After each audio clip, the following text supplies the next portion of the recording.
తాజా 30 power star Pavan Kalyan range ఎక్కడికో వెళ్ళిపోయింది.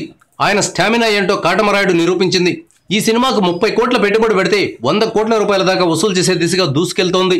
ఈ నేపథ్యంలో పవన్తో సినిమా తీసేందుకు పెద్ద నిర్మాతలు క్యూలో నిల్చున్నారు. పవన్ ఎంత రెమ్యునరేషన్ అడిగినా సరే ఇవ్వడానికి నిర్మాతలు వెనుకాడడం లేదు. కాటమరాయుడు తర్వాత పవన్ కళ్యాణ్ త్రివిక్రమ్ శ్రీనివాస్తో ఓ సినిమా చేసేందుకు సన్నాహాలు చేస్తున్నారు. ఈ సినిమా కోసం హారిక హాసిని అనే సంస్థ వారు పవన్కు 30 కోట్ల రెమ్యునరేషన్ ఇస్తున్నారని ఫిలిం నగర్ నుంచి సమాచారం వస్తోంది. ఈ సినిమా తర్వాత మైత్రి మూవీస్ వారి సినిమాలో పవన్ నటించనున్నాడు. మైత్రి సినిమాకు పవన్ కేవలం 40 రోజుల కాల్ షీట్లు మాత్రమే ఇచ్చారు. ఇందుకోసం మైత్రి మూవీస్ వారు పవన్కు ఏకంగా 40 కోట్ల రూపాయలు ఇస్తున్నారని వార్తలు వస్తున్నాయి. అంటే రోజుకు పవన్ పారితోషికం ₹1 కోటి అన్నమాట. ఈ వార్తలు నిజమైతే పవన్ కళ్యాణ్ దరిదాపుల్లోకి మరో హీరో రాలేకపోవచ్చు. ప్రస్తుతం టాలీవుడ్లో మహేష్ అత్యధిక పారితోషికం తీసుకుంటున్న హీరోగా ఉన్నాడు. ఆయన మురుగాదాస్ మూవీ కోసం 20 కోట్ల రూపాయలు తీసుకున్నారని సమాచారం.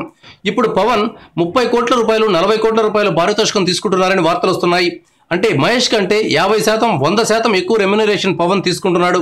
ఈ లెక్కన టాలీవుడ్లో నెంబర్ 1 ఎవరు అనే ప్రశ్నే తలెత్తదు.